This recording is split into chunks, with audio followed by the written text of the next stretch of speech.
puna le ia fa pe ole ua o fa palangi nei ua apale se le tua le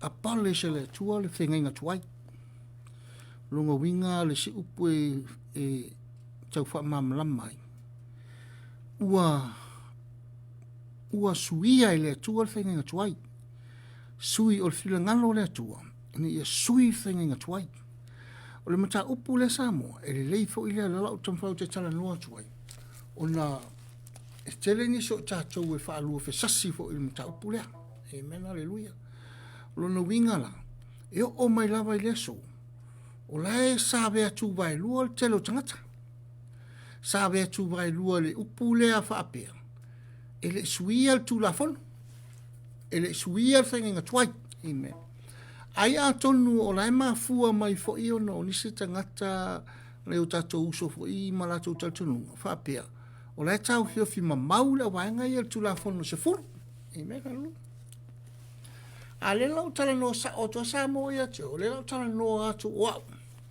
o no wa u lau te le lo o lo lau view o lo te tonu o malo le tua o lo winga lau fa upunga o le lau tala no atu ia te o to i le mele i le whengenga fou ma le tula fono se fu o te mana o e fa iloa ia te o to o le fina ngalo le atua ina ia tātou maala malama le lei o le tula fono se fu na ava ia Isra elu na se whenga inga ile atu ma Isra elu. O le tula fono la le se fu, o le whenga inga tuai lea. Okay? Palongo lei mai. O le tula fono se fu, o le whenga inga tuai. O sauninga o malavalo o a fia i lalo pule anga tula fono se fu.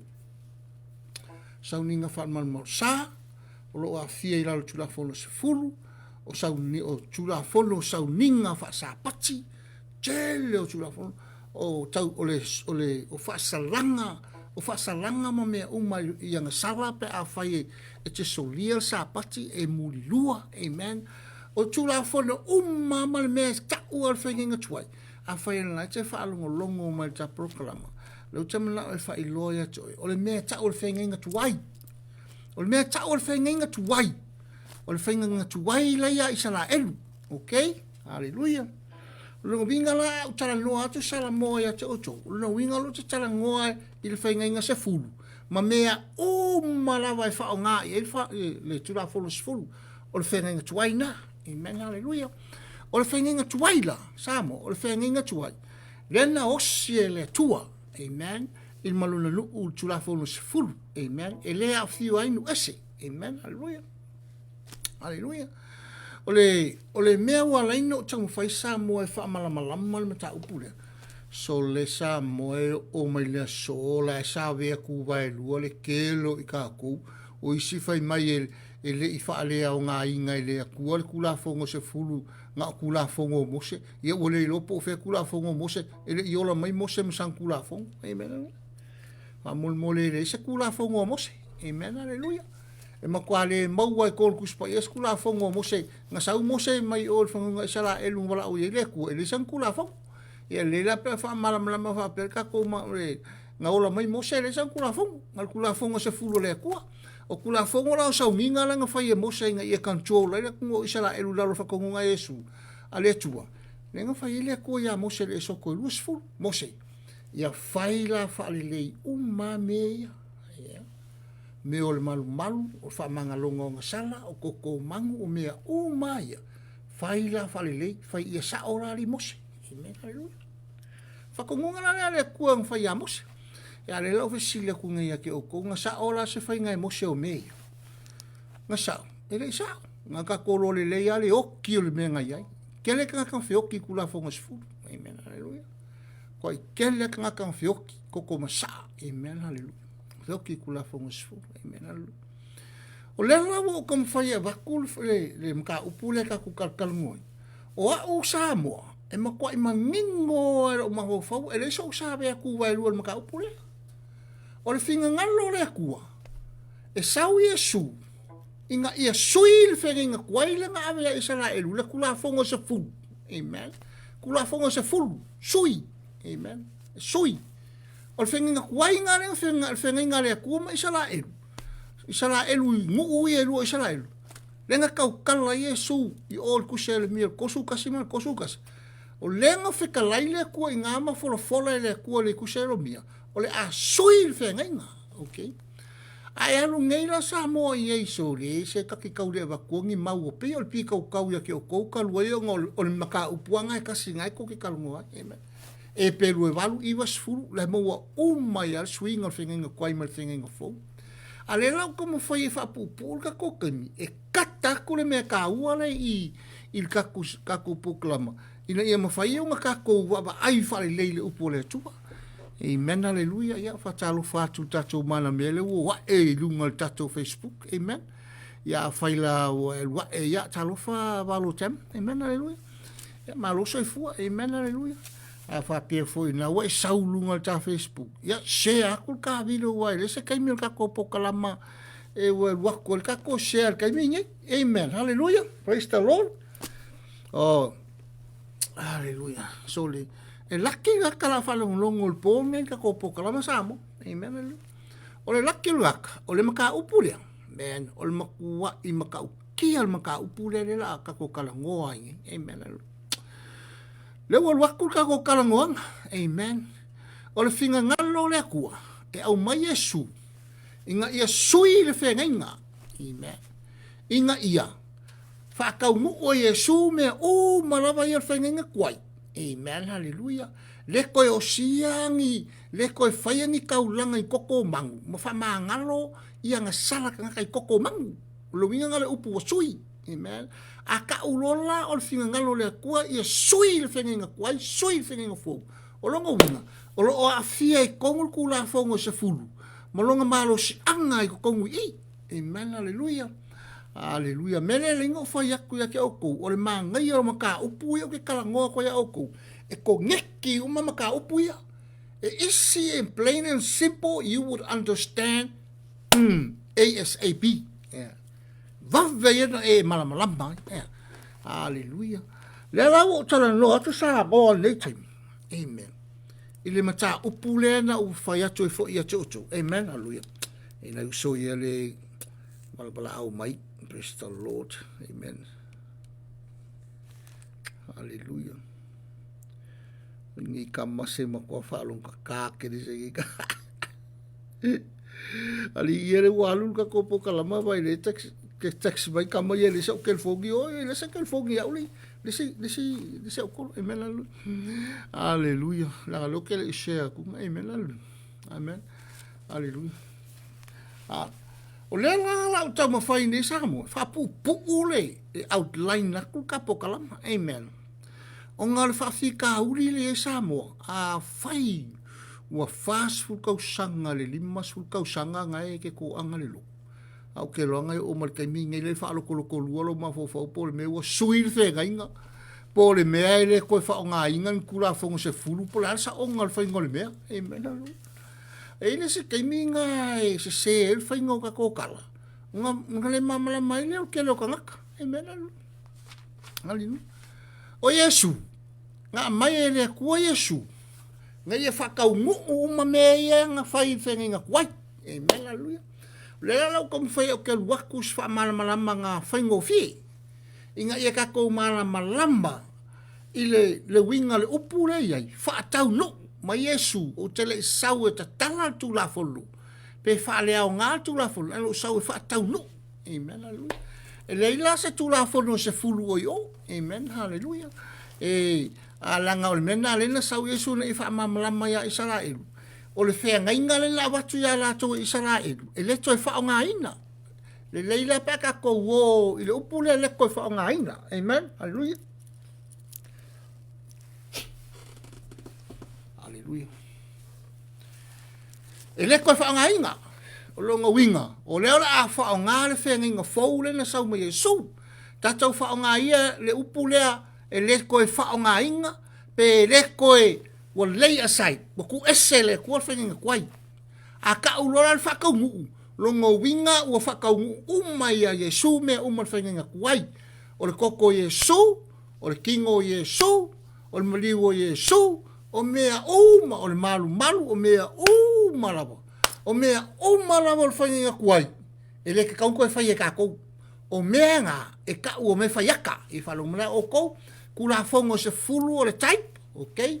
O le asko ngā i le sāpake i Israelu o le type, o festival ese me ka o me whaiaka, o le koko mangu wha mangaloenga sala o le patterns o me whaiaka, o mea o le akola au o me whaiaka, o mea la vai kongo malu, whai kaulanga sili o me whaiaka, amen, ele koe whangang, o mea la i whenenga kwai samo, ele koe whanga inga, ele koe whanga inga, ele koe whai kaulanga sili, amen, whalolongo le mea o kou, o le whai kaulanga sili o le malo le atua, o Yesu, le saukuse e pelu, a o kala ngoa kula fa pea oko e le pe o fa palangi kula upu. The system is changed, hallelujah. O ngai mafuanga le whenga se furu le ngā mai a Israelu, o le whenga inga le se furu ngā o siere kua ma whenga inga Israelu, inga ia awala mai e le ngafo Yesu i le lalolangi, e sau wai le kua e whaola i le lalolangi a koa, lalolangi a koa, amen. Le fa mai kusa lo mo wanga sala ka uma o le ko le inga ia tu amen. On me foi la na le tau fai so to sa mo langa lo tailo kele ka le kupu fa la sa kele ka fa sa ve ku vai lo fa lo ko lua e o mai le so le fa mai so le ola era me le po sui ku la fongo sui fenga inga pe ale o fa ya ku sa o asa mo ya oko lengo fa mamlama ka pokala mamumua ele kausia ngu ese se kula fongo se full amen hallelujah o la ke le fa le kongo ngu ese makanga ka umo le langi ngai me fa nganga sa wa Yesu nganga ka ngu o Yesu la misonga kala ilo ya Israelu le malo e ka kaungo mai fai malo e makanga ka ngu ese ia kali kongo Israelu ya Yesu o Yesu al Mesia lenkal kongo pe kelu maka Yesu wongo fe su wongo su fix su val amen hallelujah o pe kelu fe mai o Yesu o le keriso le alo le tuso i fua longo winga o vaila o ko ia pe kelu longo winga ka kaunga ku kusa uma nga ka uma Israel kal kongu uma Yesu o le keriso le alo le kuso i fua amen hallelujah o le mena le sa mo le ke nga o ke fa kal ngo ke o ko langa isi o ko nga fa lu fe sa sin menga e o male sora fe mai ska ka se ka se kula fongo ko ke mo le ola fa va kula fongo se fulu kula fongo se fulu kula fongo se fulu fa longo le lei mai lava ka ka ngu ese le la ka ngoa ku nga ya ke o ko i o le ka o mal ku se fa linga le fa ale o nga inga Yesu fa ka ngu o Yesu le ku le valo anga le nga sa uma Yesu ya le ku por finga ngalo le ku lo ko musamo o finga ngalo le ku amen e ke le ka usia se kula fongo se fulu o le mafu anga o le nga o mai ka ko mai dunga e kenga e oki mai o ka ko nganga sa ka ko kausia sa ka ko sa solia kama e vale kula fongo e ka o le spiritual law of Christ o finga ngalo la le kua nga ave ya Israelu kula fongo se fulu o so e fenga ai nga saule kua ui mai ya Israelu o bala ulia nga o Israelu ai le mua bala ulia Israelu le nga o Israelu nga ka lalang o kanga kangu eseng mua fa ele ku akam manga va ele ku amen hallelujah kai minye ya ia fa ko avala aule ku ya apere amo ko amo kanga kangu ese amen ole ki kama fa ye fa ku nga ika ko pokalama isi ka ko pokalama ye lu manga ye ku ngai fa longo mai la samo le lo kom fa ye ko kalango aku amen so skanga kai ku si ka usi ku la fongo la fa mai fa kalanga mo se kala paulo le ko fa longo fa mai mo se o le kausia kula fongo ma faia menga e ola ia la sa ol fam kalanga mo se fa longo mai ko a fai o lo e fai mai o ngake manga o kausia kula fongo le wo fa ku sa o ki oi ele ia skanga kai le o kausia kula fongo a o e ngake fai mai ngake kula kausia kula fongo se fu e ke le o mama lama ngake ka waso amen ale e maka o fai lo ia ke oi ele se mea la kausia kula fongo se fu ngai o ki lo nganga ngai sa mai lunga ya akama eva o nganga so liel kula fongo fa le nganga ka o spiritual law of Christ o le kele o ngaka ele o malama mele o le ele se mea so ngai o ya isala elu ko se kula fongo se fu ngai o kilo nganga fa fenga ele ko se kula fongo se fu nga ya isala elu a o le o kilo nganga i nga sa mai lunga fa kwa ngai ke nganga o kilo nganga o le mea nga le fa ya ko kala kali ya ke o ko amen hallelujah nga sau sa o a Yesu o le finga ngalo le kua au mai Yesu o le ofa wofo mai le kua Yesu la langi uma ele alu fa kasi mai Israel amen wa yo ko yo nge ko su malu la pe folinga la wo offer God offer the son Jesus Christ la wo kongi mai le ko le offer ya ile la langi the whole world alu mai Israel menga sa wa Yesu ave esel kula fongo se fulu le amen langa le se fulu kula fongo le ko amen ave esel kula fongo se fulu ave akola au nga ave mose le lo pero mo kupu ya mose lo fiu Israel su mose la kausu Israel mose se fais fa ka nga ore ka po ye o mai fo ile so la kausu Israel la kola au esa la kau fa ma popo me Israel me ya esa langa wo ki le power au fai ka ulanga sili menga ka o samo o ka ngaka ia fai kaulanga sile Israel. Kai mea le sau Yesu, ma losi ke le pawa o ka ngaka ia. E le pawa o la waenga le fa kaulanga sile, amen. The high priest inside the temple, amen. E le ko power. They have that much power, very strong power to forgive sins. They are the only people, you call those rabbis grand rabbis. O le meka o le grand rabbi, o la konga fai fa manga loa ko wang sala elu konga malmosa amen haleluya me foi nga le ke sala elu ya kalunga sa Yesu kai mi yang ku va Yesu a makalonga lusi le pawa nga ka sala a high priest ya o sa wa ku va Yesu lunga para wo lo la vaenga o ka lusi la ko pawa ai sa wa makanga le manga ia ku la fongo se fulu ke lo ngaka o muli nga ka Yesu o kele nga ka o kalkongu Yesu ai oki kula fongo sful pe fo la finge muli lua vo le ma ko finge muli lua vo le nga tuli le sa wanga ya o spa kai ga silia nga o ke mga o fa iloya ke ko samo ko yoki nga kula fongo sful ku sa wa fa Yesu kula fongo sful foro paka ko ai ku lunga finge ai sa o ngofo Yesu o mal kula fongo sful fa pe kala Yesu ya ko inga fa lo Yesu ile kua oi tat ya ba kula fongo le se fulu nga ya Israel wa ku ngale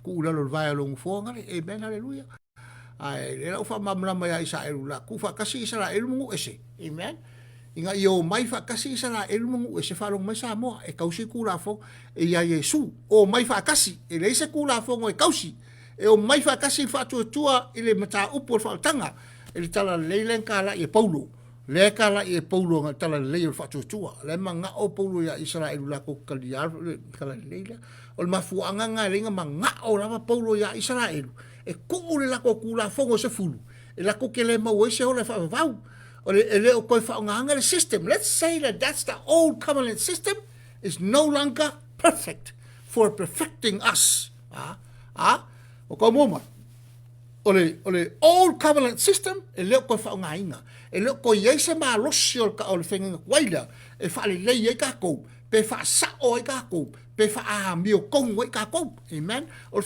fenga waila e o fa kasi akola au o makoko mangu o fa kasi mal fa ka fai alu ai makongol mal mo sau salema alu mal me pa ia o fa kasi ai ma me uma ia mal fe ka ulanga sili o ai ma sos makoko mangu o ma fa kulanga sese e alu ai mal sau salema amen o ka mo mai longa winga la kula se siku o le system nga old covenant law e ka old covenant law le o le administration of condemnation la sa le luo ko ni ton ta potol amen hallelujah o le system la le ko ya nga amen hallelujah afa pe nga ke ma fa wa o le system nga le mo oi ya le ko nga system la we vai iska nga ka ngo mai kongo meol mal fe mai ia o mea o ngufo le o kapenganga le i o kapenganga le i o le kolu fa po fa kasi le kolu mo waile le lua o mea le fa ka fai o fa senga o le showbread room o le holy room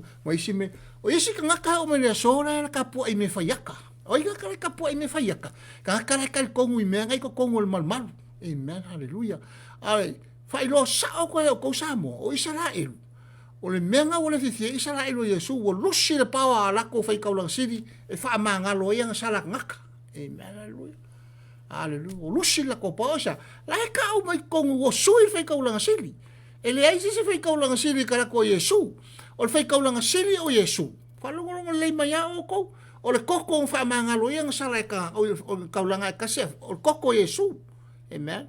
O le type o le mamoe, koko le mamoe, o le anti-type o le koko Yesu, the real blood, okay?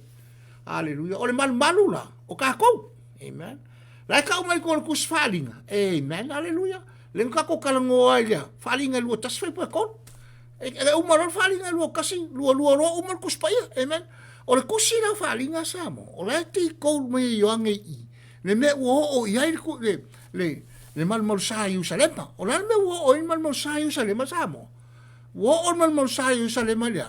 O kalepe lea. Ala. Alenga kau kala Yesu mal sa Yerusalema. Wa fa umakia Yesu mal. Amen. Hallelujah. Praise the Lord. Fa umakia Yesu mal. Amen. Hallelujah. Me ngai ka ole i ko kongula le kusira. Me ka ole Moses sunset clause, the extension of Judaism. Amen. A ka ulore me ngara ka umar kong kusfalinga samo. Me fa ngai le nga mo kuo mga e sea. La ngora ka umar kusfalinga. Wo ithi le fenga kwai. Wa be sele ko fenga kwai. O fenga le sa mo Yesu fenga fo. Lo winga lo fa mkaranga. O fenga kwai ele manga loia nga sala i koko mangu. A fa pela ngai ko ke fai a pe a fe nga kuai fa ngar kula fongo se fulu fa malama ya ke o ko ngai fa ngar kula fongo se fulu ele ni ringa o ko le koko Yesu e manga o mia e o ko le akola au ko e ola ko su e mai akola au ko e vaku mal ko kula fongo se fulu amen ko e fau mal ko mal Jerusalem pe ko ke olo i Jerusalem amen fa longo uma mai o ko ngai ke ko kula fongo se fulu fa manga loia nga sala amen ko ke o i Jerusalem o ke o i ngala e lo iei fai kaulanga sili o le system ngal whenga nga kuai le nga sau Yesu a pali silunga sa kaulo whalo mai oko amen hallelujah whale au ngā Yesu nga sa kaulo le koe whanga amen a whai ke le kalkongo la ukala ala me ke kalkongo o Yesu o le fai kaulanga sili mo kako amen hallelujah o Yesu la o le fai kaulanga sili o le malo o le atua malo le e kali o kali le kongo le malo le kua o le malo le kua o le kingdom o le church le e kali ele o se malo fa le kingo o malo fa le nganga o le sula o le mako fai kaulanga sili amen o le koko fa manga roi mako ang sala o le koko Yesu amen aisa langa o le whenga foula we e kako o Yesu o le kako kausia o le kako kausia o le kako whenga kausi amen o longa wingala o le lawa kako mawale vango o le whenga fou e kako ki kapua i sao ai lunga i le kua amen hallelujah palongo la o kou mele la o fai a kua ke o kolo kala ke ko o le yoane lua fai upo suluiva fai kau kakusi le mua le amen hallelujah kasi ale i kula ka pokalama amen yoane lua fai upo suluiva le la kau fai kau kakusi la amen ka petam kalanga Yesu fai upo sfulma le iwa le yai amen hallelujah hallelujah o lo ilunga le kusira le angel mta upo elua o kai minga le wo fa solo ku Yesu ilanga ngaluenga fa misionga wa makanga kala e Yesu ikanga le mele o le akup amen o le me fo yo le akupu o le afa le o nga o mame o mal fenga nga kuai nga ave le kua ya Israel a le wo sau Yesu mal fenga nga fo e ku fa kasia Israel o le ale me fai e ka kau ya Israel mangu ese o nga o mai e kalia Yesu Kristo ma fa tu kalia Yesu yoang e korsu malongo le wa mai Yesu e kalia Yesu fa kukua aisa o le fesilia kali aisa me lenga nga manga o Yesu ya Israel mangu ese o mai kalia Yesu aisa amen hallelujah aisa bo umar fenga kwai aisa o fenga kwai nga bala ulia le kwai sala elu la ko fenga inga ya sau ile kwai liu king ko ngaka mayai nga ya sau Yesu amen la ka umai all falling le ke no me sul valu me nga ka o san me nga ka o Moses sunset clause o extension of Judaism o ka o le meranga o ka o ko se falinga le o lord ke lo fa au amen le o fa ilo ko kai minge o la ka umai o ko se falinga le ka u o finga ngalo le ko the will of God is important samo ele au nganga e ku sabe ku vai lua mangepulo chelo mai confuse my fair why mai ele mamlamba le mafuanga le o le mafuanga lea inga yo mai umai sala elu ele ko yaingi fai kaulanga siri ele ko yaingi yang sala fa mangalo ko mal malu salema ele ko fa nga ingal mal malu salema ele ko nga ole ko mal malu lea ele ko nga ole ko koko mango ele ko nga ole ko skula fongo se fulu ko ke le mo ai le ole fa bau a ko ka usia kula fongo se fulu ko ke ola ai dungas i la langi nei e ola ai o ko le la langi nei au se upu i le ola le fa bau ko ke le mo ai se ola fa bau fa lo mai o ko amen haleluya la fe mal kala polo va ku foi mo se kula fongo se fulu ke o ko o le fai meia e ola ia amen haleluya a le la ka ko o ke mga fa mamlama ke ole maule amen ole Samoa e ma aki al kala Yesu lo ke mga fa lo ke a ka kala lo Yesu ka lepel mal malu ma fa le o nga ingal mal malu Samoa ole se mea ile o ko ye se ka u al mal malu la Yerusalema ma fai ka ulanga siri la ye ko e me ka o grand rabbis ele ko fa nga fo se la ko power e fa manga lo yang sala nga ka isala elu ko mal malu Samoa le winga ko ngal mea o Yesu le ka nga o mai ye isala elu o mai mangu ese yoange kolu fa ipo suma longo e o mai uma nga le ko kalia Yesu menga le manga o Yesu fa malama la wali ia la ngale o mai uma nga ka langi ya akama eva e oki uma ngaka e kasiala kula fongo e kaunga kausingu esa mai Israelu o le malo le kua langa fa le nganga langa kula fongo le fa le nganga e ka o le spiritual law of Christ amen hallelujah a faila wo ka mo ma mangingo ia ka kumka opu ki ofo se le mamalamo o ko amen a ta lofa ya malo la bola so fua amen hallelujah ya baila o sa mo la ka so ka kusi o le one lu fa po su iba ka lusu kasi fa longo la o ko ile fa mama ina le malmalu o le balo angale na fa Yesu malmalu fa long mai su iba amaka ka fa ka su balu then answered the Jews and said unto him what sign showest thou unto us seeing that thou does these things amen o kangaka Israel always the Jewish people that rejected Jesus now the Islamic too right now amen hallelujah it seems that they like Jesus but they're manipulating the mind of Christian but you know they're deceiving the Christian but they don't like Jesus okay so this is what always with the Jews kala foi no ri foi Yesu por ase sign amen foi ka ki kilo foi posuiva Jesus answered and said unto them destroy this temple and in 3 days I will raise it up. O le kala le foi Yesu ya isala elu la ko mal malu le. Amen hallelujah. Palong le mai la samo. O le kala Yesu, vai mal kala Yesu samo. Okay, ka lepel mal malu foi mal kala Yesu destroy this temple. O la ufa kongo Yesu ka ngakaya. Destroy. Ka lepel mal malu. Amen. Ko ki fa longo isa mo al mele maka ukial foi la kala Yesu. Amen. I'm reading from the King James Version. Jesus said, destroy this temple, and in 3 days I will raise it up. Kala Yesu, kalepel mal malu le. Amen. Aso kolu, ko fa ku mo se mal mal. Amen. Hallelujah. Ko vai le ko ia ile fa le kingo ma fo fa o kangaka. Mele ke manga o fa iloya ke o le kawale kawa Yesu. O le kawa fa le nganga. Ele se kawa fa le kingo, fa longo le upule sa le nguko Yesu. Amen. O me ka o le sunset class like ka o me kongol kusa fa alinga. Amen. Hallelujah. O le upu nga ku o le ko le nguko Yesu. E fa longo ia isa la elu a ko amangu ese. Amen. Ilunga le maunga le transfiguration. On the mountain of transfiguration lenga ia elia ma Yesu ma so oya. Amen. Lenga ilo ai elia Yesu mo so le kongo i le mau le uma ko wonge. Amen.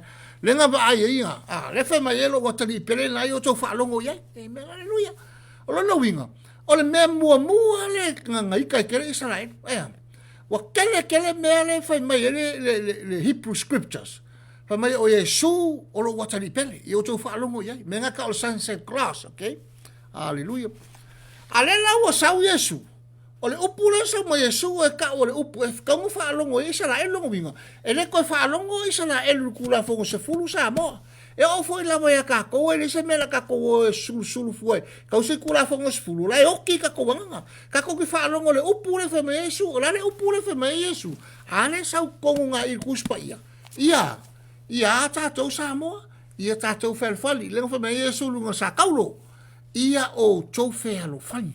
Amen, hallelujah. O le upulanga o le kau ngoi ka kou felfangi. Amen. O le menga ka o le spiritual law. Ta tau felfani. Aisa, langa a kakau kele fangi. O le kele i o kangaka o kakau fasioki ai. Desi, ya. Mai kala Yesu fa malamanga o le spiritual law Yesu. Fai mai o kou, fai mai kou kula fongo se fulu. Amen. Ya, ya. A weke fasioka ngaka. A falongo la o le kula fongo Yesu. Al kula fongo le o malo le i ma ko makali ma le wanga umale le mama mai o kula fongo le ma ko malo fa le nganga kula fongo le ma ko malo ai ka lo uso wa fe sokaka ya wa ai la melo ke fa ko ki menga le fe mai kala Yesu i o ko fer fangi amen ai ai la se so o ko e mai kai ko so uso ya e manga kuanga ki fa sokaka amen hallelujah. O el fa soka ngaka makau kia ngai o kia o el kula fongo fale ngangal mako malo ngangal mako malo fale ngangai le malo fal king amen hallelujah pai la o ko sa mo el fa konga Yesu le fa ya ngaka Israel fa konga Yesu Israel destroy the temple and in 3 days I will raise it up. Then set the Jews 40 and 6 years fast for malongo. 40 and 6 years was his temple is building, and it will do rear it up in 3 days. From my fast malong kau sangari fast malong 40 and 6. Long fast malong kau sanga. O faul fa sare.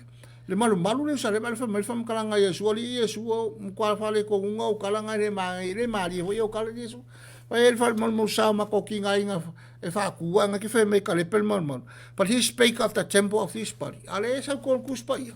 La kau kala Yesu lunga kingu. Amen. Asa, mena lo ke fe ko sa moya ke oi. O valo ia Yesu ka lepel malu Jerusalem mai le ko ngofo ile ku e kom. Amen. Leo ke mga kai o sa mo, ave o el maka upule, inga ia mangingo lo ba ai, o ko fa sa sapa lo ba ai pe ke fa makapu iki. Amen. E leo ko fa nga ka ko le fenga nga kuai. Amen. O ngol fenga nga kuai, o fenga nga ile ko mai sala el, le manga o le ko fa nga. E finga ngalo le kua i o mai sala elu kongu o mai whakase mungu ese inga ia la kou kalia Yesu i le whaatua. Amen. Aisa langa o le a ka ulo i sala elu le nga i sala elu la langi a koa whakaakia ese kula fongo se fulu o kula fongo se fulu o le me fai kingo o le me fai yaka nga ave le kua ia i sala elu inga ia ui mai Yesu inga ia i le vala ulio i sala elu ese la vala ulio i sala elu sa ue Yesu o longa wingala ele fa pela nga mo e kangakangu ese la ngo mo ile o le fa vau o ngo Israel le como mo le ai ele ai ese foi bala winga ese o bala ngu ese fa mo mo ka ko ke o mai mo fa kasi ka ko kalia Yesu e me ngai o ki ka ko nganga fa penga foi la Israel ka ko mai mo fa kasi e kalia Yesu amen lang ka ko mai lu fa ko nga e kenga ke mi fa ka ko ma lo fa le nganga le lu e kenga o ki ka ko nganga amen ngaka umalo langi umange kasi ngaka ngang salo akama eba oki umanga ngaka nga solio ka ko e maku ole kula fu fale nganga ol malu le tua amen haleluya e mangingo yo se ka kum ka up malu walu jam so le kasi al ka ko sui le lungal ka ko lenga amen praise the Lord amen vi ia le tua e vi ol fanga ole ku so o le fingera o le akua sole al makua. Amen. E ki o le sile mea kako sa moa voi. O le fiu ngō fi. Amen. Amen. E sal me ka o le fi ngau le nganga. Fi ngau le tua. E sal me ka o le fi ngau a o ia. O isi kaimi. So ska ngaka e fi ngau a ia ia ke ia wa umal malosi. Ia ngaka ia uma. Amen. Hallelujah. Praise the Lord. Ya. Hallelujah. Ya. O le mea ngā le whainga kako pokalama. Ka kopo kalama le ko ese kai mira al waku ka kopo kalama po le waku le aso le ri.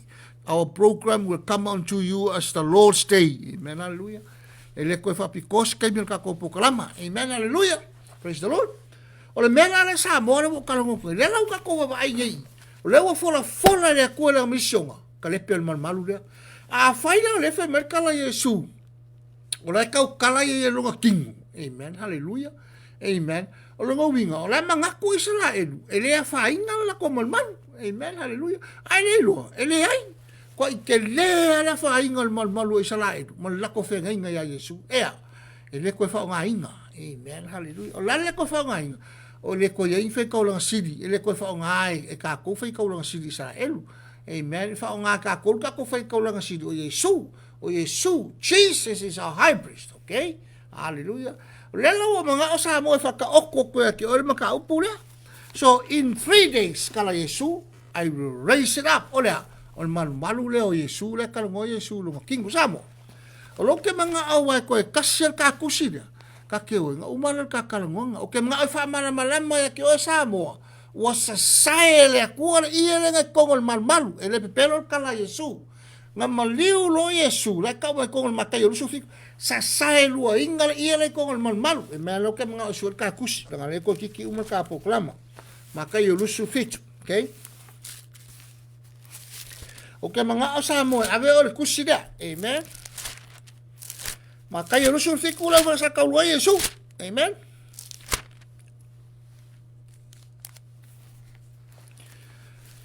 Haleluya. Samo, ole maka yo le lusun fiku samo. Ole melenga kupu vai kai minga fa sa kaulua Yesu samo. O ke mako yo kalango sa o kwa o ya o samo. Amen. Ole melenga kupu vai kai mi Yesu. O le melenga kupul vai kai me siu, melenga fa sakau lo Yesu lunga le kunga mau, lunga sakau. Sa mo ke mga fa malama ya ke ui. O le mele ka o le kau fa ale nganga. La ka o i koku ma koku. Amen, hallelujah. A o fa longo iska ka fa me o la ka o koku ma koku. O le melenga kupul ke mi fa sakau lo Yesu, ele se kama i menga kupu. Ko ke lo ko le ka o me ko kuspa ia le ka ko fai kawai. Nga lulu le mafue. E leska ma il mafue nga lulu. Nga makua i lulu al mafue e kolu po. E kolu i kula. Ko e whapapola si kolu o lepong sa a kolu mea. Whaila whalonga o kore laka ko whai kalkusi. Laka ko whai kalkusi ko kusi. Amen. Hallelujah. O le makai o le lusufik. Tamo. O le crucifixion.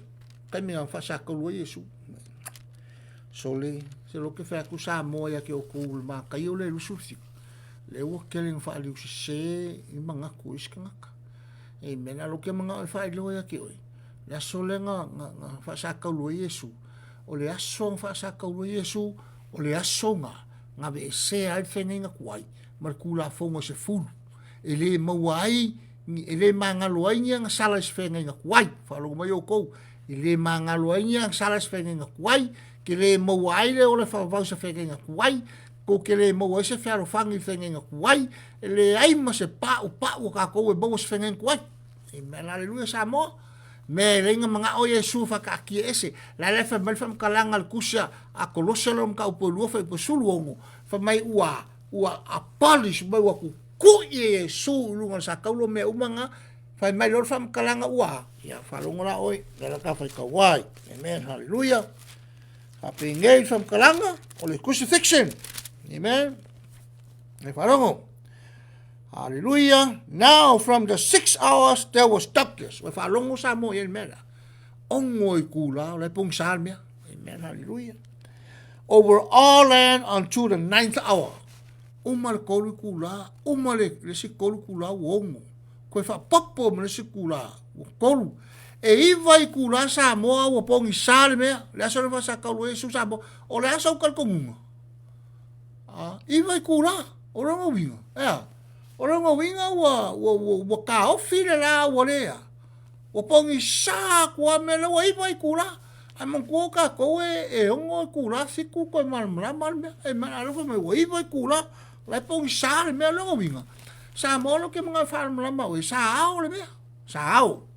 Sa au e fe mer temia fa sa ka lo Yesu papa fa ki ko ki munga lulu ma fe be fa me ya wa ko lu ku la o po sa ko fa popo mes ko po sa ale nga or me ko po le po sa ma fa mo kalanga and about the 9th hour Jesus cried with a loud voice saying fa lo la o ko fe mai au le ku la iva wa kang Yesu fa la lo Yesu eli lama sapatani. That is to say, my God, why hast thou forsaken me? E whalongo la o kou, e lau whamamla ko le ngol mele. o le alanga le a Yesu, eli lama sapatali. O le si fo ile me o le complain e kanga ya Yesu. Fe me ile kua Yesu, fe me iska Jesus has a God.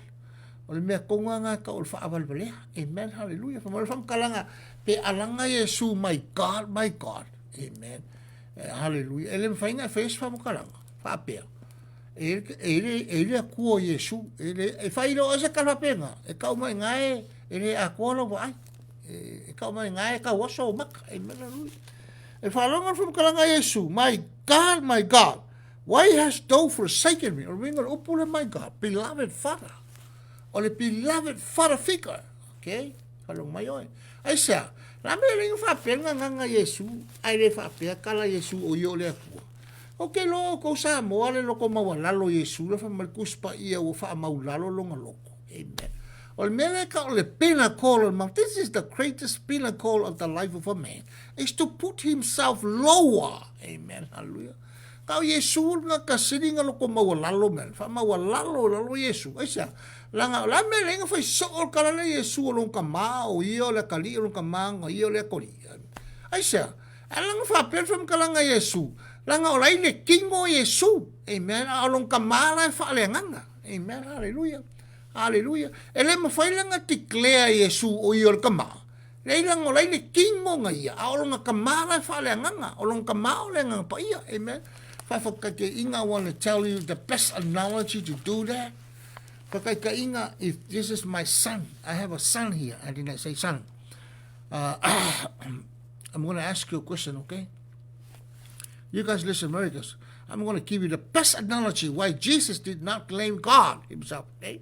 But he gave the Jewish people, 10:30, the best example. He didn't declare himself he is God, but he gave the analogy, the scripture analogy. Jesus said to the Jewish people, I'm in the Father and the Father is in me. Amen. If you don't believe me, believe in the works that I do, because I don't do it, but the one inside me do a lot of works. Do greater works, amen. I think I'll go one choose. That was a close analogy, okay? Or if I'm mga for Yesu, give me a scripture that Jesus declared or claimed that he is really God. Whoever do that question, he is a stupid fool. Amen, hallelujah. Amen, hallelujah. Why? Because the analogy I'm going to show you, I have a son here, okay? This is our family. Amen, I'm going to ask my son, okay, listen to me, okay? Who is the father of this family? Amen, hallelujah. If I ask my son, who is the father? What do you think, Samuel? Is my son is going to say that, oh, I am the father? Amen, hallelujah. Amen. Amen. The best analogy, people. Amen, hallelujah. Whakakeinga saoa, a whai ore ira o kari. Ngō whai akura o kari. Sorry, oir ka maa ole ainga ngiri. Ai whapea merkara o kari. Laso kal ko ngoi Samuel, em whai mai lo o kari ia ke oe o ngai ior ka maa ole ainga rei ke ola. Ele ai, e whai mai ar kara lo o kari. Ia la ka maa na ua whawheo. E le ma whai se kara lo o kari. O ngai ior ka maa ole ainga. Ai leke soifua papa. Okay, ya. Leke soifua. Alu fo iralo o kali i se mea. Amen, hallelujah. Alu lo kali i se mea, ai whai lang kala iskangaka. Amen, sorry. Se so uma o e lo kama. Amen, hallelujah. Ai whai akura kala lo kali, ai whai akura kala lo kali lo. E so o au lo kama, wa lo kama, e so fo ia, wa fo so lo kama. Kusa lea mal kala Yesu. E le ma whai ngawhai se kala Yesu, lo kali whapea. O iol kama o lai, e le whapea ke whai ako e soli, so uma o e lo kama, e oso ma lo kala, e le so o lo kama. Mena nga ka o whaawal barea. Amen, hallelujah. This is the best analogy. Amen. Listen, everybody, those who ask the question to, like especially the Muslim people and Islam people, they usually bring up this stupid fool question. They say that, give me a scripture that Jesus claimed himself that he is God. Do you think that you can, your son can do that to you? You know, every people that listen to me, this is the best analogy that you know, that all those who ask this question to God, about Jesus, they're all fools. Amen, hallelujah. Hallelujah. Ele me fai mai lewa karia ke o ngaiol ka mal ai nga lek soi fua. Amen. Hallelujah. Am fai mai lewa kari so a ulo ko ma amen. So asa langa foi lo ko ma le ko ke wa ule ko lo ko ma. Amen. Ai lewa o se ka ma sa ai nga. Ma lo mai ko. Amen. That's the way to do it. Amen. Me fai nga ka wa Yesu lo ka ma asa lo rai de king o Yesu. Amen. Hallelujah. Le lo fai kara Yesui. Eli lama sapatani. My God, why hast thou forsaken me? Do you think that God forsake Jesus? No. Ele o whaangaloinga ele kua le kama. Yesu. Amen. Hallelujah. Ai. O le reaction a Yesu la whai loa mai. Onga o mea umai ang kukupu. Amen. Hallelujah. E winga whai markus pa ia o le pilawe le sana le kua. E asa mo o le mawhai e Yesu. Kakalinga i mea umai. A o lea e confuse solo i te leo ka ngaka le kula fongo se fulu. Ki nganga kau Yesu lunga sa kaulu sungu i le ku le kaos o mi le ulu par kui ka sasa ku feangu alele ka mi lo milo ai se ka kai ele mamalama pola mele ku boy pe kausi kula fongo se fulu e mau ele o le fa vauso le ke vai o ya le iska vale o iska ngaka para la vale iska ngaka kalu kula fongo se fulu ai ke le lopo la melinga o lo si vale fu kula fongo se fulu o sala elu o langa o mai lunga ya akama e vai oki umanga ngo kakangu ese amen pero menga sa wesu la ka o con wi fa mamala mal melia o amen hallelujah but man from kalanga Yesu some of them that stood there when they heard that, said, this man called it for Elijah. So life wala aule kuwa Yesu ilong kama fe me kala mo vai lali wala au ya Elia e me wala au calling Elijah fa upo fasul valu. And straightway one of them ran and took a sponge and filled it with vinegar and poured it on a reed and gave it to drink. Pero ko se fika nga malo vale ale se me mo ka ko malo vale. Mamu e kwa fika nga male o momi vo ile ku ile kao asungu I kongole ole menga le vingeka ko vai me fa ingo isi Yesu ai ngo fo ma sungu ile kao le nguko Yesu fa ingo le vingeka o so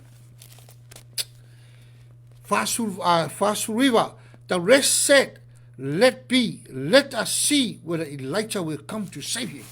Ya lo fala au mai ka ngaka ia se kula ia se vai peka ka ko vai aku pe sau Elia e fa ola se linga amen hallelujah limas fulu Jesus when he had cried again with a loud voice yielded up the ghost amen afa manga ko kasi ale Yesu alanga lunga Yesu makuinga kulolo nga ile ko amen hallelujah fa long mala o ko ole mele alu ile ngo Yesu ona alu ile ko e falongo le me oko o nganga o malma o le fanga o malo le tu o fanga o le ku e o uma ile ku o nganga o le nganga o kali e alu ya Yesu a o ki kali e le alu se langi e le alu le nganga o kali le langi pe alu se simea o le nganga o kali e le oki menga ka o le moe alu se la kali mala langi e alu le nganga o kali alu ya ke viso Yesu mele fe kalanga Yesu o lo nganga yielded up the ghost and he commended himself unto his God. Mabuku ingaku longa nganga ilona tama. Afa pela ngaki kalango so le upure o le alu lo wa ayoki ngalu le lo nganga alu le langi. O le langi o le mekele, okay? Yeah, hallelujah. Kilo lao el fe polima kasi and behold ma ngai ala le. The veil of the temple was rent into twain from the top to the bottom, and the earthquake did quake and the rocks rent. Falong mana o ko le me ka ua le. O le fai upu le, o le me ka ua le, nga sa wa Yesu. Amen. Ua sai lua inga le I o le malu. Falong me o ko sa moa, o sai lua. Ko sai lua le I. E ka nga ka lo sai lua, ala foi ka lo le e kausi kula fongo. Falong me o ko. So le se fulu kula fongo le kua. O le manga o kalifa mamlama ye ki o sae lua le el malu. E o mai uma isala eluma mangu ese. E o mai I e kalia le ofa le kua. Yang e korus fulongo. Inga ia la ko kalia Yesu fa tua. Ma fa malama ye le kua ya isala elu. Langa o mai uma isala elu e oki nganga. O mai fa ku ese oki nganga. O le mena ka ngo fa ye isala elu ngo ese. Yang e korus fulongo o mai e kalia le ofa le kua.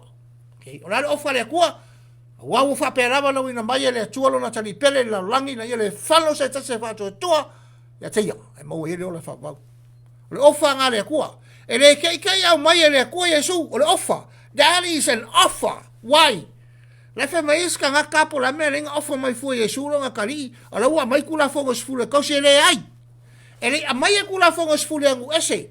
Pe nga vifo ya Israelu. Wa fale nga ele kua Israel kula fonga se fulu. La nga soni Israelu fe nga lea. Ele ese ka ngaka Israelu e maua le ora fa va kula fonga se fulu mal koko mangu. Ole manga o Yesu o mai kalia le kua mai kalia Yesu. La nga olenga o mai Israelu mai lunga fa ko anga e kenga. E o ki umanganga. Amen, hallelujah. Alfa kaunga nga fo Yesu sa waile lang lenga wala awaile ko ya pe amo kulunga malu. Amen. Apole amo nge yaraya. Amen. Makakang ese lenga o mai lunga o. La o mai malya. La o mai o ki nganga. Lela ko mamrama sa mo ka ko pokalama. O ila mele kalango mal kuspa ye. Parango. And behold, the veil of the temple was rent in twain from the top to the bottom, and the earth did quake, and the rocks rent. Ele fa mal kala kuspa ye wo sai lua le mal malu. O la le me ka o le mal malu. O le ya wa ai la le wo fa ya ko. La yo kusa faringa. O le mal malu, la yo kusa faringa luso ka se fa pe kolu. La fa malama yo ange ti ko le yo ange kusi yo. Le la umal kusa faringa ya Yerusalema. Le mawai fo e kanaka ia Yerusalema i lenga mai Yerusalema feoki le ola fa vau. Amen, hallelujah. Olea la me ka ol vai luar il ve mai wa sa saile ko il mal malu ave ese fe nga kwai falong mai o ko sa saile ko le fa ko Yesu ki pilua le manga va Yesu va vai ese fe nga kwai falong mai o ko ba vai esa fe nga kwai mai a Yesu lo ngo winga le ko ba ai ka ko fe nga kwai a Yesu le i ka ko i fe nga fole mai Yesu o le mele ka u o le sai lo inga le mal malu wa ko le manga va Yesu give up his ghost tear the whole temple apart o fale au nga Yesu mal malu. Amen, hallelujah. O sa nginga o mai ang fa ko ngole ku mo se fai ol mal malu ele ko mga o ai le ku. Amen, alu. A fai la ngai ko ke fai a me ngai ko ngol falsa. Amen. E se di pe akul ko falsa. Ai ko wongo ngofo o malu Yerusalema. E fa ngal falsa Yerusalema. La ngai le kaurir ko falsa ngai ko ngi la feli masarau kala le Yesu. Ai sia ko ke o sa o Yerusalema. Ko ke o fa mangaloi ko wang sala. Ave mal akola au ko wo e makoko ko mangu ave e mangkangi ave e makoko mamoe ko ke le fa ngangal kokol mako Yesu. Amen, hallelujah. Hallelujah. O lo ke fai ako nge sa mo ele ka uol ko lama le ka uol ka upule. Amen. Steady and clear, crystal clear cut. Amen. Ele mas ngaka e sos ka ngaka e falong ka upule ele se mas salo. Amen. Hallelujah. La lau ka ukala kuspa ye. O feme nga ku ko ye le kuwa. Where in the world where did Jesus abolish the old covenant law? Where? The question is where? Lai kere ka ngaka ele mam lamba po fea lungal sa kaulo. Wa vai lu ku kusar ia le veli wa kipi lua ele ku ia veli kol manga ba Yesu wa vai le me. Fenga kuai pa ka kiela lo nga. Ko fa longa mai o finga ngano le kuwa wa sa lu ia mal malu le a ele ko ngofo le ku mal malu le nga sa ia Yerusalem le ko fa ngal mal malu le. Ele ko fai di inga Israel mal malu le ile kuwa le mal malu le nga kang Yesu le mal malu le kele ke siang fa shokke Israel mo ka ai lunga fa fai kaulanga e mal malu ale ele ko manga ole ko Israel e fokul mal malu le e manga ole ko Israel mala mo la ngofo le ile ko kongu ka Israel me nga rasa ko kuspa ie me ka spiritual law. Ai aka aku le spiritual Israel. Aka aku le spiritual Israel. Lis ka. E feika. Fe mai le se meka o spiritual Israel. La fa theory. E se meka o physical Israel. Le se meka o physical Israel. Hallelujah. Wanga meka o physical Israel. Le se mea. E o physical la le ka ko vai ye o Israel foi la ko physical. Ai kia i me are nganga le mga ko ka ele nga sau Yesu ka ule ka wale o se ka ufale kingo ko fale le ala ka ko wa ai nge isa moi. Amen, hallelujah. Ya o le kala Yesu wa ku ko ye Yesu me nga lunga sa ka ulu ba vai sai lu le mal malua wa mawale abangoa e kapua I whakasia Israel mungu e se kapua I sao lunga I lea kua I lea aisea ua ngofo le atua I te tonu le kapeneko o tangata mai fom talanga tu se whaalinga nuosu tasi me potolu mai o le kapeneko le atua ua I te tonu I tangata mo lofo ai le atua lau kala lau whai aku lau soso yak sa mo yake oku a whai kere kalkongo maka upule kere kalkongo ngai yake oi le akua ia so ska ngaka ele kalkongo will abolish anyone who don't believe that the Ten Commandments and the Old Covenant law was not abolished by Christ. God is not with you. Emmanuel, you disgraceful, you rejecting that. So ska ngaka ele kalkongo maka upo keriso ele o yai le tua tolu. Amen. Le ke ele upo mai mangwelu ke ele o yai le tua tolu aisa. Kakanga lesil musa me foi le. Jesus is coming, he's coming, I'm going to wait for him. Amen. Hallelujah. Kakanga le fakalkali manga o se isau Yesu. Amang kua foi o ko koma. Amen. Hallelujah. Ava kulkare su koma. E kere kalkongo wa o Yesu le mo kua kui. Amen. Mai koma. Kare Yesu kanga mai au lima. Kanga mai au vai. Amen. Kanga ku koma le famarkala Yesu koma se karofa se koma. Amen. Hallelujah. E sili aku le manguia o la kuia. Ea. O ele va ai ai. Ai fa ku mai. Amen. Hallelujah. Ako vai nge le vai o le merere le vai kai ni. Amen. Hallelujah. La ku Yesu ki lo ku mai koma le kalkongo Yesu va kala ku mai. Ah, sai lo ngai pai, sai lo ngai pai. Amen. Hallelujah. Sa molo ku so se kangaka le kalkongo. La kalkongo ke kausi kula fongo se fulu e mo le fa va. Ele se ku e kongo long. God is not with him. Or with her. Amen. Anybody who rejected that the Ten Commandments and the Old Covenant law was abolished by Christ on the cross, God is not with him or with her. Ye without God, ye without Christ. Amen. Hallelujah. Praise the Lord. Hallelujah. Yang fonga yo e mo fa senga lo kangaka. Amen. Hallelujah. Ai fa yo pula. Ni malua. Mai from kalanga wa. And behold, the veil of the temple was rent in twain from the top to the bottom, and the earth did quake, and the rocks rent. Kay miyanga kakoan mga ba Yesu makipilua ba lukukusa le veli ko kongo le malu o la al veli nga afu le kongo il fakwa Yesu wa kipilua wa ba ngoa. Amen. Hallelujah. Wa ba vai fa pea wa luese le veli le wa kako uma sa mo fa kasi mo Israelu e ngoa makoko mangu au ngoa malu Israelu wa kako mawara bango kako kapo sa o lungo le akua makako ki kilo and say praise the Lord. Amen. Hallelujah. Al mele sa yai mo o makaka Jerusalem yo fa mangalo sa la koko mangu sa mo. Al mele ngale ngai mo so se me alu Israelu alu kalaya alu o kabaseko bo ferme alu yai e fo ia ka uma e o Israelema. Ea, e o ave sugal kokol ma mo fa mangaro yang sala. O ai ya ka sa mo ngai le kal kongul ka pule fa ke oi. O sili ka konglo pasa se kulai lunga ba alu Israelu. Ele fa mangaro nge wang sala ko falsa ngai fa mangaro lang falsa la Israelema. Ngalu ke ngo foi nga ya ma fa yo pepe ke ngo foi nga Israelu. Fa mangaro yo sala ba alu ke lokul falsa amal malu Israelema. Man on ka upusa ora fa ke ko. O Israelu e o le la ko mal malu. Ngar malu ai Israelu fa mangalo yang sala ele fa mangalo se simea sa mo la ba ka usi kula fongo se fulu ele se la ko akola au e falong mai o Yerusalema ele mangalo ko wang sala ngai ko falsanga ko ngi ko kupi. Amen. Pa fai ko kele kal kongo maka upulea wa fale au ngai Yesu fe ngai kwai ka ko mai kalia Yesu ma fa ko simple and plain. Easy. Aisha. Lang kako wa mai lungal kako ruai makua kama e balai hokio kako wanga. Ele fai kako wa kausi kula fongos fulu Israel nga Israel ang amel kula fongos fulu. Amen. Hallelujah.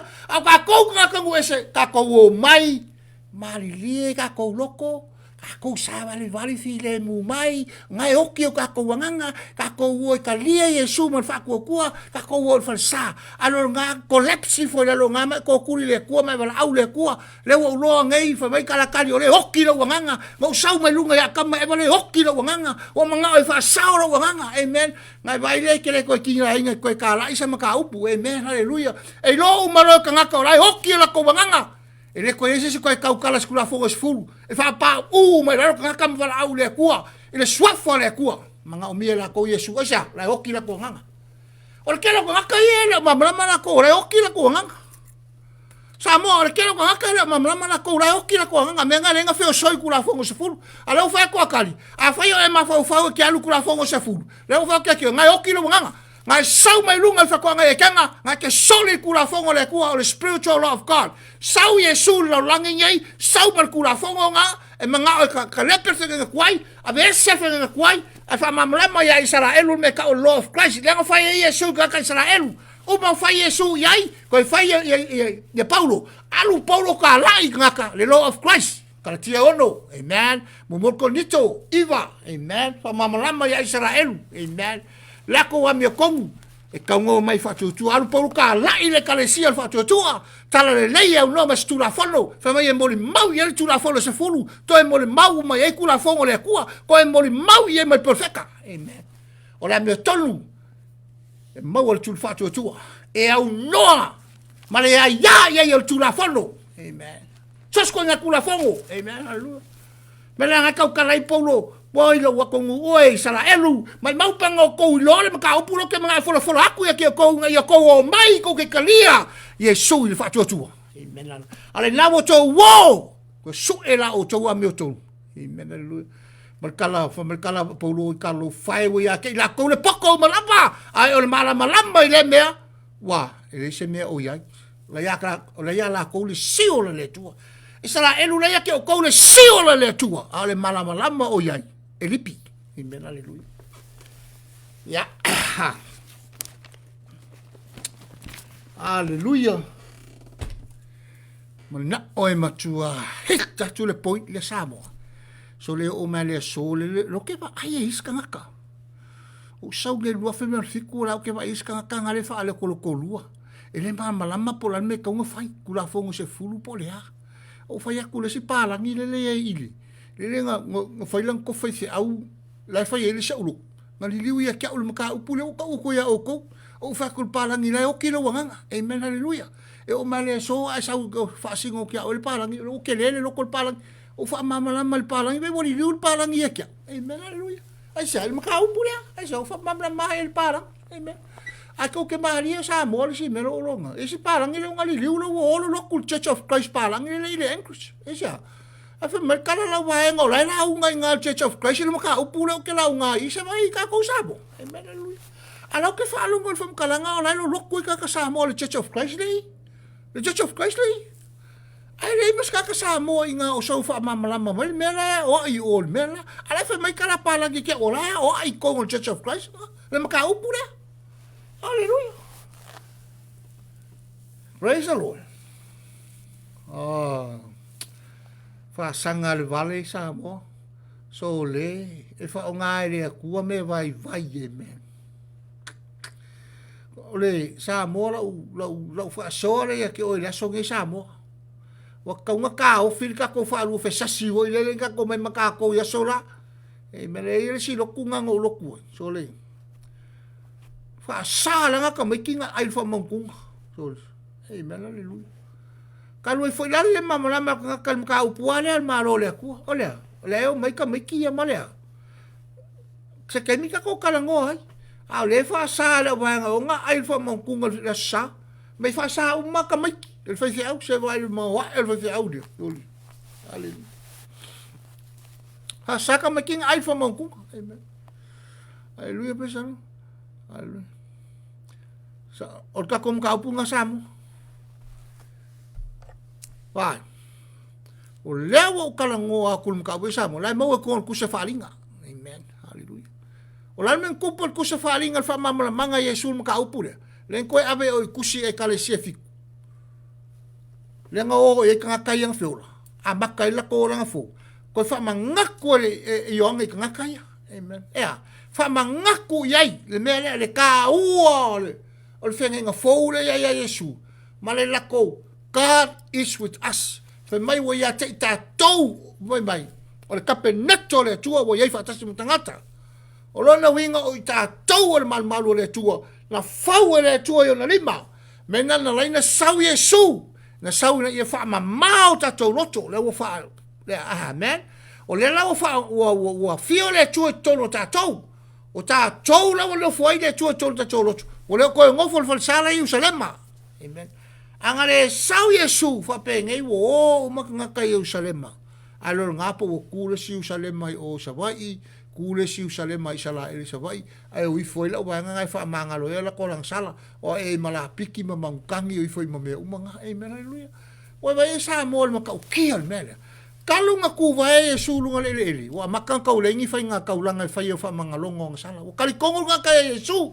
amen haleluya ma ku lo va Yesu makang oki ku la fonga sfulu mga sala fo ile fa amen aya o soli ngaka sa paki ya fa kanga le Yesu ya o kele ngaka soli ka vika sa paki amen soli ka vika malanga o ka sa paki soli fe ka langa sili le kono mo sa paki soli Yesu sa paki o le kele ngaka o soli sa paki ya ai wole ai ngaka fa siokia le fa siokia ka vika le fa siokia lang au kau le fa siokia fe ka langa sili lang soli sa paki amen aya ale wo fa ya Yesu wai wa ngabele wali Yesu fai fa msingonga e ongo fa msingonga a Yesu ngo fa Israel ka ko kalongo fa msingonga ska me rum e kolu fa msingonga fa Israel kilti makamo mua kilti longa lua kilti long kolu fe ai no fa shok ai ave Yesu fa nes fa msingonga ya Roma abaku ya eloka solfuaresi abaku lo ya pilako kumpilako solfuaresi e solfua uma fa msingonga Roma moli anga Yesu e baku ya Roma solfua samo wa mai na o ko ye le ke lo Roma samo e solfua moli anga fa msingonga Yesu e kolu moli anga fa mai ku ainga ya Israel ku ainga Yesu e Israel these are fa long mai o ko ku ainga Yesu fa mai Yesu o ye kupu nga kayukaya mua lua soli Yesu sa paki fa le nga mal kula fongo sfulu o le se pao nga kayukaya kolu le lalo ngai ka lepel mon malu mo kala Yesu for long ka lepel mon malu a Israel menga nga ave Yesu kau me umaia fa solo fu e Roma fa lo ko Israel wi lo kala isa mo lo kala fa ya solo fu uma ke se kolu Yesu e Roma a ole ai fai ka nga kala o Roma fai kala o Roma fa me sa wel mang fe ai o le pis o le a o le ongo o le a ko ke lo sa mo lo foi ku o kalinga au fa longo ngaka ke fai kala il Roma ko le fisia o ngaka nga le lo se mea e winga le kala anga o le kalesia mai sen kuli mo amen haleluya o le woka ko le fa msingonga Yesu fai Israel kasi fa msingonga mo li anga sala Yesu sa kaulo lua e guilty fa sa kaulo kolu e guilty fa sa kaulo ai baku le si kolu fa msingonga fai Roma ma he roka ma pila e solo fua mo li anga ngai kolu oi la ba ngai le amen haleluya asa mo ele leila e sala elu pe le Roma le ke mga fa malama ya ke o ko sabo ko ke le lo le mang fe ai la fe mai ku se fa ringa su kolu la osso mai kongo le si ai osso mai ken samles amen haleluya ko ke la malama ai le kusi la fa ringa le ke mga fa lo ya ke o ko e kolu fa msingonga Yesu nga sisi fa ko ka Israel Yesu haleluya praise the Lord ya ka ko pokala mga samo e mangin ngol upol kuspa ye wole ka ko hel fa alu fa sasi wa pe oi ai fa longo los ka kala fa le nga Yesu fe nga kwai ku Yesu fe nga kwai lungo sa kaulo ko se lu fa po suongo amen o fe nga le fa ya ke le nga koki fa le nga ye ku aisa le ska ka longa nga ka usia skula fongo kas men nga le nga se le kula fongo sfuru ai o mai nga ka Israelu o mai malo le kuwa kusa Israelu e o mai fa kasi Israelu ka ko ese e kalia Yesu fa chochua le kala le amen o ka ko fa yelo le malo le kuwa le fa kuwa Yesu konsuma ko lu eti e fai malo fa kasi e Israelu mo ese o malo la le ele malo fa kingo o malo fa le nganga o le lako kula fongo e fa le nganga e ka kula fongo le o le spiritual law of Christ. Amen, hallelujah, praise the Lord, amen. Ya wa umal ka ko pokalama samo, amen, wa umal ka ko pokalama at kayak ko ke ko umal ko la mo sa imay, amen, hallelujah. Ile ko kau fa lu fe sasi ka ko ma fa wor finga ngalo le kua ka ko fa longo ya Yesu. Listen, he is my beloved son. Fa longo ya tai, amen. O iko fa longo sa mo lungal maunga Transfiguration Mountain for kala ale kua o lo wakali pele nga ko fa longo ya ke, amen. Pap kisonga ilvai lo wakali pele nga ko fa longo ke ko Samoa ko fa longo kula fungo sfuru pe ko fa longo ya Yesu. Upo Yesu, fe upo Yesu, ai kongwi.